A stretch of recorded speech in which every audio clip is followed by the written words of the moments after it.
This is Dan Abbott, making this video to show you how to approach a drawing that has two auxiliary views using DraftSight. This part that you're looking at is shown with a couple of different kinds of views. The first is that the front view is shown as a section. The section is generated from the top view. Those are cutting plane lines, those arrows, projecting straight down to the front view, which means the part's going to be cut right down through the middle. The top view is what's known as a partial top view. These short, irregular, thick lines are short break lines. They indicate that the part would actually extend beyond. And the reason that they're broken is because these two arms are at an angle, and when projected straight up, they'd have to be shown distorted. The auxiliary views, this is one and this is another, are both primary auxiliary views. They're projected 90 degrees from the two surfaces that they represent, and that's commonly done in all kinds of technical graphics applications when you want to show the true shape of a surface that is not parallel to any of the six major planes. So I'm going to go back to DraftSight. I'll go ahead and start a brand new drawing.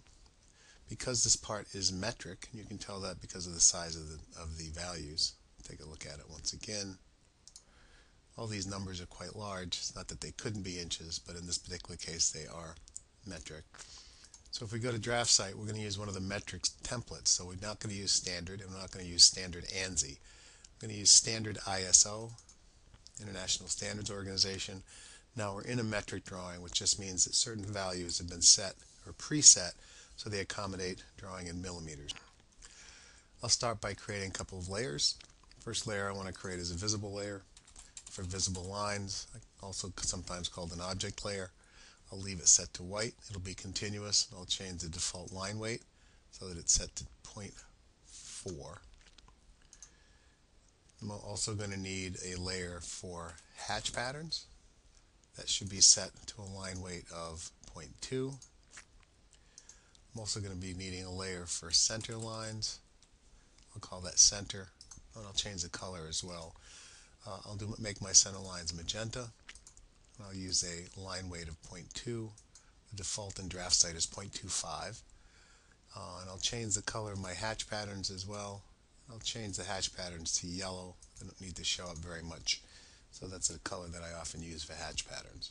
I won't be placing the dimensions in this particular video, but at some point I will need dimensions, so I'll put a dimension layer in here as well. I'll set my dimension layer to blue, and otherwise set the line weight to 0.2, and then double click on visible lines. So that'll be my current layer, and off I go. I'm going to start by drawing a rectangle. I'll draw the rectangle at 100, 50, 100 over in the X and 50 up in the Y. An at symbol, meaning starting from the last point entered, go over 76, comma, and up 25. That little rectangle represents this rectangular feature in the front view, and I'm going to start with the front view so that I can project off of the front view to get both the auxiliary views and the top views.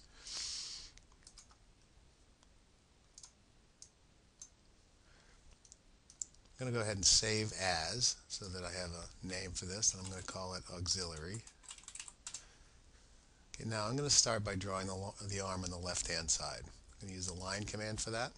I'm going to hover over that corner, acquire the endpoint and go straight down, type a 6, and then come straight out, type a 19, because that's the overall length of that part of the arm.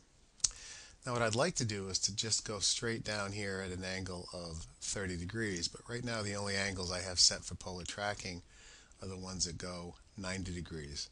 So in order to change to 30, I'm going to go down to the polar tracking button, right click. This is off the screen for anybody watching this, but there's a settings option that just showed up. When I go into settings, I'm going to change my incremental angle to 30 degrees. Once it's set to 30 degrees, now as I'm drawing, I can go 90 or come down 30. Once I see the tracking line at 30, you notice there's going to be two tracking lines here. So it's going to go in incremental angles of 30. So it'll be a 30 and then a 60. Once I get that tracking line at 30, that's 76 millimeters out. Now I'm going to go down 90 degrees to that. The thickness of this is 12. Now I'm going to go up because the thickness is given is 12 millimeters here, 12 millimeters here, which means that the corner from that point to this point don't line up straight up and down. So in order to draw that in DraftSight, what I'm going to do is to come over and offset 12 millimeters and bring this line down so that I maintain that thickness of 12 here and the thickness of 12 there. Now in order to clean up that corner, I'm going to go and type F for fillet. I'm going to use the fillet command by holding the shift key and then selecting those two lines. When you hold down the shift key, the fillet command will make a fillet with a radius of 0, which is a nice sharp corner. I'm going to go to the other side now. That gives me the arm on the left. I'm going to go over to the other side, and here I'm going to go out 20. I'm going to go up at an angle of 76, and the distance here, actually I'm going to start here and go down 18 from the top to start that line, then go out 20 and then go up 76. So in the line command, hover over that corner, go straight down, type in 18, go straight out to the right, type in the 20, go up at the 30-degree angle, type in the 76. Because I've still got an incremental angle of 30, that means I can go 90 degrees to what I just put in by moving my mouse 90 degrees from my last angle. That's going to be 12. Once again, I'm just going to come down and stop. Draw my next line by hovering over that corner and going down 6, dragging that across. I'm going to hold the shift key down after typing F for fillet and say put a fillet with a radius of 0 between those 2 points. Now that gives me the arm going up and the arm going down. What we'll do next is to put this view over here. So what I'm going to do is to project the view from that surface down there. I'm back over in DraftSight. I'm going to use the offset command. I'm going to offset 25 because I think that's probably going to give me enough space in between. And I'm going to get out of the offset command by pressing the space bar, get back into the offset command by pressing the space bar again, type 50 since that's the width of that arm, come down like that. Now I can just draw a line from the end point to the end point. Notice I missed the end point. One thing I can do is to go and grab a grip and bring it back. Draw another line by typing L for line, go from end point to end point. Now I've got my projected auxiliary view looking back up there. One of the layers I forgot to make was the hidden line layer, so let's go back because I'm going to need a hidden line layer in a bit. So I'll put hidden in here. For my hidden line color, we'll make green, and then the line type, instead of being continuous, we'll go out and we're going to load the hidden line type. I want to make sure that we're in the millimeter line type, which we are.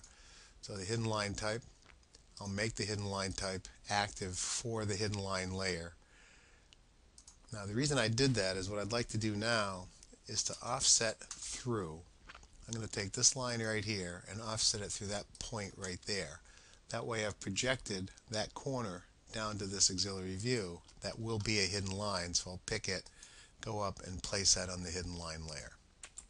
Breaks down into a hidden line. Now in order to show the line weights, I'm going to type line weight, and there's a little spot where I can display line weights in the graphic area. I pick OK, and now it just looks a little bit more like an actual visible line. I want to put the holes 12 millimeters down and 12 millimeters down from here, and then there's a 38 millimeter distance between them. So I'm going to place those holes in the auxiliary view where they show up as actual circles. So in order to do that, I'm going to offset 12 and bring that line here and this line here. And I might as well bring this one up as well. And then I'm going to offset 38.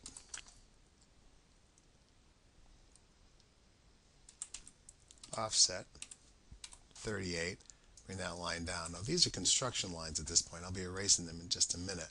But I'm going to start by drawing a circle at that intersection. The circle has a diameter of 14.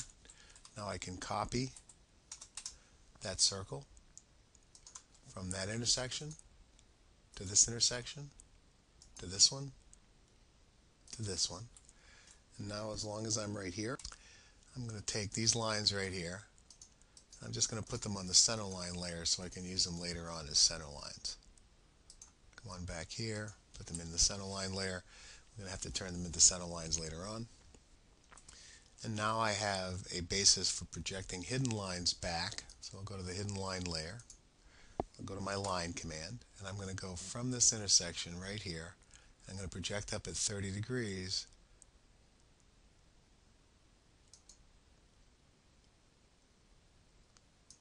And what I've just done is projected that hidden line from that intersection by also tracking off of this corner so that I had two tracking lines. I'll do it one more time. I do want to set the line type scale to 0.5 for that particular hidden line, because what I want is to have three little segments. Let me do that one more time. So I'm going to do a hidden line. By drawing on the hidden line layer, I'm going to acquire this intersection. I'm going to come up, I'm going to acquire the endpoint, and I'm going to track down. Now I've got two tracking lines, and you can see them both in the image.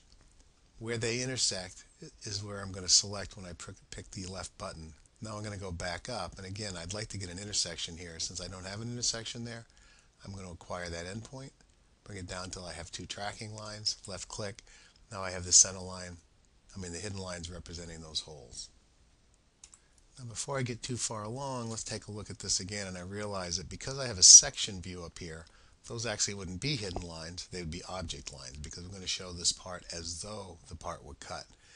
And the drafting convention in a case like this is to act as though that cutting plane line, even though it would not actually go through those holes, by convention we're going to represent this section as though it goes through the holes because it gives us a little more information.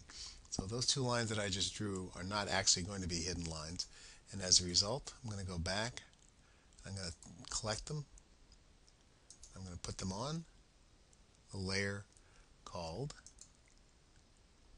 visible. So now I got visible lines there. Now there's a couple of ways that I could put the other lines in. I could project up the same way, or I could offset through. So let's take this line right here and offset it right through that point. Then let's take the same line we had and offset it through that point. Offset through simply means you're going to make a parallel line the same length that lines right up with the point that you selected. We have a couple of fillets right here. Those corners have fillets of 5 millimeters. So I'm going to go F for fillet, R for radius, 5 for the size, pick this line, then this line, hit the space bar to repeat my last command, pick this line and then this line, and now I got the fillets in here, I've got my hidden line. Those center lines we can break up into center marks by drawing construction lines on them. Construction lines would be circles here. The first one would be a 1.5 millimeter. Second one would be a 3 millimeter. Now when I go back in, I can trim between those two. When I've trimmed between them, then erase my construction lines. That's going to give me a crosshair. These lines can come down so that they are not touching the object line, and I do the same thing on all the others as well. I just pause the video and just put the other three center marks in the same way. We'll go back over here to the left. Now we're going to do an offset view here because we have another auxiliary view. So I'm going to offset that also 25 to get a 25 millimeter space in between them. Space bar gets me out of the offset command. Space bar gets me back into the offset command. I'll type 50, which is the width of that arm. And then what I'm going to do is escape, get out of offset, draw a line that goes from the endpoint of this line to the endpoint of this one. I'm in the hidden layer, or on the hidden layer, so I'll go back and change to the visible layer. I'll take that hidden line and I'll put it on the visible layer. Now I'm going to draw another line that goes from here to here.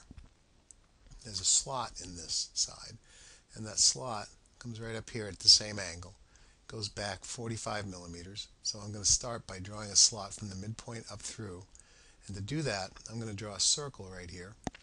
The center of that circle is going to be 45 millimeters up from that surface and right on the center line. Then I'm going to draw a couple lines coming down and then trim things out. I'll start with the circle command, C for circle. I'm going to hover off the midpoint. I'm going to go up at my 30-degree angle. I'll type in 45, direct distance entry. The radius of this slot is 10.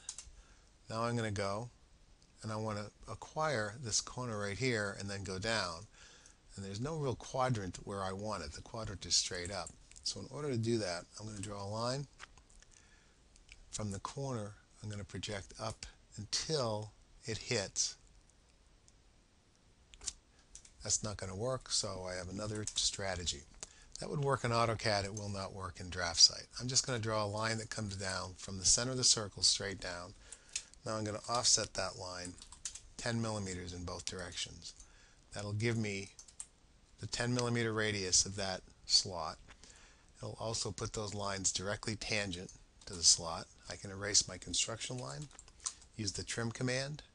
The trim command, I'm going to use both of these lines as trim lines. I'm done picking trim lines, so I'm going to press the Enter key. Now I can grab this and trim it out. Trim command, if you're looking at the icons, of course, is over here where the scissors are. Now there's a corner missing right here. I mean a corner that's got a fillet on it. It's actually a round, but it's going to be using the fillet command. We can pick fillet here, type R, type in 12, which is the radius of that fillet. Pick those two lines, hit the space bar to repeat my command, pick those two lines. Now we have the two auxiliary views laid out, with the exception of the hidden line. So for the hidden line, a couple techniques I could use. One would be just to sort of hover over that corner and then come up. Hover over this corner, come down until I've got two tracking lines, left click, go up until I have two tracking lines up here, take the line that I just drew, drop it on the hidden line layer, so now I've got the hidden line laid out there. If we take a look at our drawing now, that's the auxiliary view on the left, that's the auxiliary view on the right. What we have to do now is to draw the top view. That's all that's left to do. I'll put about 60 millimeters between them and we'll see if it's going to be enough later on. Just to simplify this, I'll go back and I'm going to use the rectangle command. I'll hover over this corner and go straight up and type in a 60. Now it's starting there, and then I'm going to type the @ symbol, meaning starting at the last point entered, go over 76, comma, and up 62.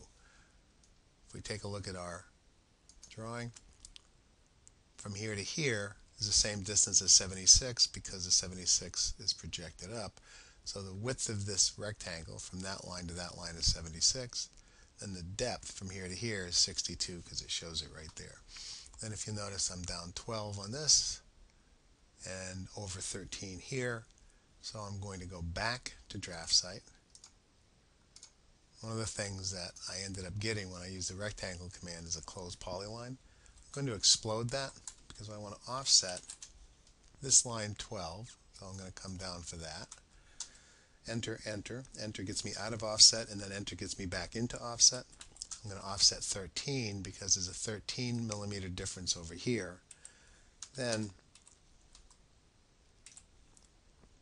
O for offset, 50 this time. I'm going to go from here to here, and then 38 is the width. Go back in the offset command, type in a 38. So that gives me that middle rectangle. And if I'm in the fillet command, which I can pick over here or type in, hold the shift key down. Now I can just clean up those corners by just going in and out of the fillet command. I'm just pressing the space bar to get back into the fillet command. You could also do the enter key. Now there's a couple of corners up here. All the radiuses have a fillet with a radius of 5. So I'll type F enter, R enter 5. Now if I just pick each of those corners and then repeat the command by pressing the space bar, I can come up here and get all my fillets in just like that. Look at the rest of this. We've got a couple of arms over here. The width of those arms is the same as the width of these auxiliary views, which is 50. And the arms are centered on here, and you can see that because of the 6 right there. So I'll start by just moving up 6 millimeters and then drawing over, and then offsetting my 50, and then I'll just project that corner up for that line, this corner up for this hidden line, and I'm just going to draw an irregular polyline in there.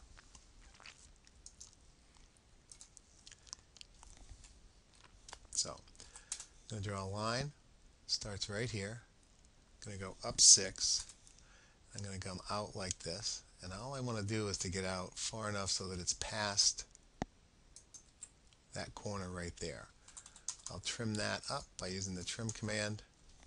Now I'm going to offset 50, bring that up so that it's up 50. Now I'm going to project a couple of lines up.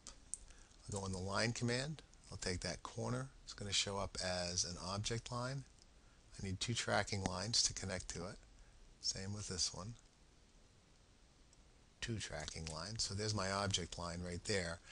I'm going to grab this line. I'm going to make it a little longer by just gripping it, bring it out, picking the line, gripping that, and bring it out. Because now I'd like to draw a line that comes up where this hidden line goes. And if you can see, that's going to be lined right up here. I'm going to take two acquired points, line that up here. Now I'm going to select that edge, put it on the hidden layer, so that's a hidden line. And now I'll go and complete my short break line. The trick for doing that is to draw a polyline. Polyline is a P line. You can find that command over on the left.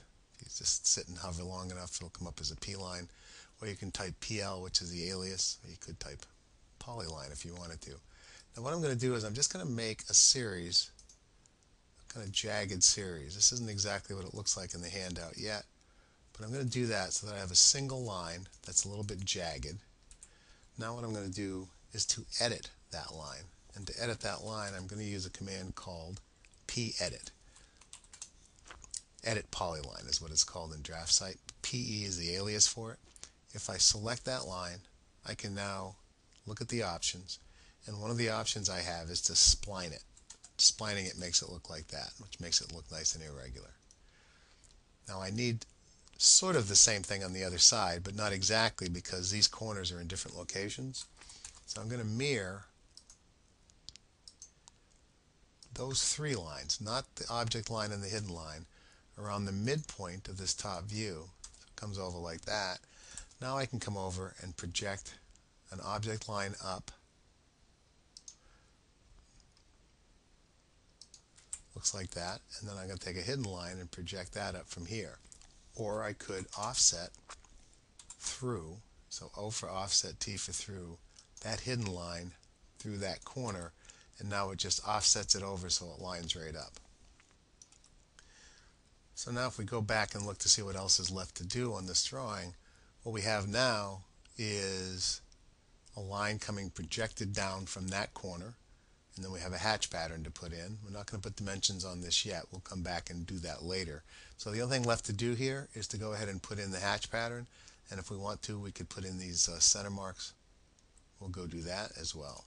So we'll come back here. I'm going to go to the line command once again, projecting down from this corner, and then projecting over from that corner. So I got two tracking lines. Got to have both lines. Do the same thing on the bottom. That's the line representing that corner. Let's do an offset through. Say let's offset this line through that corner. Now we want to clean this up because the section line requires that there be no edge right there. So in order to do that, I'll go to the trim command. Type TR, or I could pick it here. I'm going to say let's trim between those two lines and between those two lines. And we're going to clean this up, and we're going to clean this up. Now there's one thing left we need to do, is a line on the back of that circle right there. So in order to do that, I'm going to go into the line command, shift right click to bring up my object snaps. I'm going to pick tangent and say I want a line that's tangent to that arc, shift right click, and perpendicular to this line right here. So if I do that, left click, it goes down and projects directly down perpendicular to that line, that edge. Now I can grip this and bring it down here. So now I've got an edge representing the back of the slot, and now I can put in my hatch pattern. To do that, I'm going to go to my layer, hatch, make it current. That's the one that has yellow line type. And now I'm going to go to the hatch command. Now the hatch command is over on the left in the draw toolbar. It looks just like that, hatch fill, or you can type the letter H. When you do, you get a dialog box. The dialog box allows you to select an entity, which would have to be a closed entity in order to hatch, or to pick points inside a closed boundary. Also allows you to determine what kind of hatch you want. Now this is called ANSI 31. That's the standard hatch pattern for cast iron, which is probably what this part is made out of. It's also the hatch pattern that is used to represent anything. We have other hatch patterns, and there's a couple here, one for steel, one for copper. You have some ISO hatch patterns, some sample hatch patterns representing architectural kinds of things, and you can also make, if you want, a custom hatch pattern. We'll go back to ANSI. ANSI 31 is what we want. And we'll go ahead and pick specify points. And I'm just going to pick points inside the boundaries. I want to hatch here, here, here, and here. So I'm just picking each of those points. Right click, goes back to the hatch dialog. I'm going to pick preview. The yellow doesn't show up very well, but it is in fact hatched in there. The angle, I don't like the angle. I want the angle to be just a little bit bigger right here. So I'm going to go back by pressing escape, and now I'm going to pick an angle. The angle I'm going to put in is going to be 15 degrees. I come out and do another preview. I like that angle better, so I just press the enter key and it comes in. Now, just in case on this video you have trouble seeing that hatch, let me go in and change it from yellow, and I'll change it to a color that's easier to see. Cyan probably will be. I think it is, so we'll go with cyan. I'm approaching 30 minutes with this video. It's about 26, so I'll just wrap it up by borrowing a couple of center lines and center marks. We've got a little bit of a problem if we try to put a center line that's as short as the one we're looking at. If I try to draw a line here, and I'm going to draw it by just snapping and then projecting up. So if I draw a line right there on the center line layer, it's on the center line layer. If I go and change the center line layer so that it is a line style of center by loading the center line type and then applying it to that layer by activating, it doesn't break into a center line. And the reason that it doesn't is because it's too short. If it was a long enough line, it would break down. So if we grab it and we kind of extend it, and it really has to be a long line, so let's go down here. If we extend it long enough, it turns into a center line. But that's really too long for the purpose that we want. By the way, you'll notice something. Because I set center as my line type in the layer manager, it made center the line type for all lines. That's a glitch in DraftSight. I hope they'll fix it the next time they revise DraftSight. But what you don't want to see over here is anything other than the words by layer. That's if you've got nothing else selected. Even if you have something selected, it should say nothing but by layer. But I'm going to pick that line, and one way to make it look like a center line is to come over here and to change the scale of the line type so that it breaks down like that. I'm not crazy about the way that looks, so what I'm going to do is to erase it, and I'm going to go down here and copy 3 lines, the ones that I created before, that I think have a better looking line type. I'm just going to copy them, and I'm going to go straight up, acquire the midpoint, put that one right here. Now I'm going to copy this one again, pick it one thing at a time, go back to the midpoint. Now I'm going to drag it down so that it lines up with the hole in the auxiliary view so that everything lines right up. That gives me the center line right here, and I really need one on the other side as well. So let me copy that too. Once again, I'll pick each one of these little line segments, go from the midpoint, and I'm going to go over here, and I want this center line to come off of the center of that slot, and I want it to come off of that point too. So where the 2 crossing lines come in, I'll put a center line right there, and now you've got the entire drawing.